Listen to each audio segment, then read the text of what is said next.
విశాఖపట్నం కేంద్రంగా ఈ నెల 14, 15 తేదీల్లో సిఐఏ భాగస్వామ్య సదస్సు జరగడం చాలా సంతోషమని తూర్పు గోదావరి జిల్లా కాంగ్రెస్ పార్టీ అధ్యక్షుడు టీకే విశ్వేశ్వరరెడ్డి అన్నారు.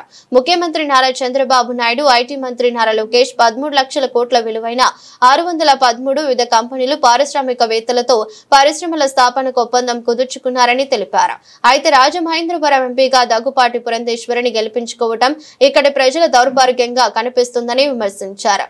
ఆమె స్వయాన సీఎం చంద్రబాబుకు, ఐటీ మంత్రి నారా లోకేష్ కు బంధువే అయినప్పటికీ ఎటువంటి ఫలితాలు సాధించలేకపోతున్నారని విమర్శించారు.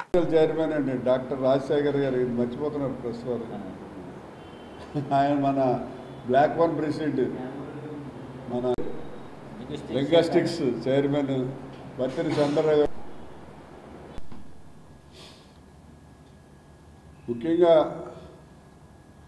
ఈరోజు పత్రికా మీడియా సోదరుల సమావేశం ఏర్పాటు చేయడానికి కారణం ఏంటంటే మీ అందరూ తెలుసు, 14, 15 తేదీల్లో విశాఖపట్నంలో భారీ ఎత్తున సిఐఐ భాగస్వామ్య సదస్సు జరిగింది. చాలా సంతోషం. చంద్రబాబు నాయుడు గారు అలాగే లోకేష్ గారు కలిసి 13 లక్షల కోట్ల రూపాయలు మరి అగ్రిమెంట్ చేసుకోవడం జరిగింది. అలాగే 613 ఎంఓయూల మీద సంతకాలు చేయించడం కూడా జరిగింది. మరి రాజమండ్రి ప్రజల యొక్క దౌర్భాగ్యం ఏంటో నాకు తెలియదు, కానీ ఈ ఎంపీగా పురంధేశ్వరిని ఎన్నుకోవటమే రాజమండ్రి ప్రజల దౌర్భాగ్యం అని చెప్పి నేను ప్రశ్నిస్తున్నాను. ఎందుకంటే పురంధేశ్వరి అనే ఆవిడ మన చంద్రబాబు నాయుడు గారికి మరదలు. చంద్రబాబు నాయుడు గారు పురంధేశ్వరి బావగారు.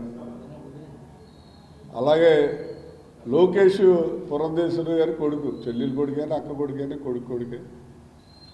వీళ్ళిద్దరూ ఉన్నారు. మన రాజమండ్రికి ఏదో చేస్తుంది ఈవిడ అనే ఉద్దేశంతో రాజమండ్రి ప్రజలందరూ కూడా పురంధేశ్వరి గారిని ఎంపీగా ఎన్నుకోవడం జరిగింది. ఈవేళ 13 లక్షల కోట్ల పెట్టుబడిలో రాజమండ్రికి నాకు తెలిసి 1 కోటి పెట్టుబడి కూడా లేదు.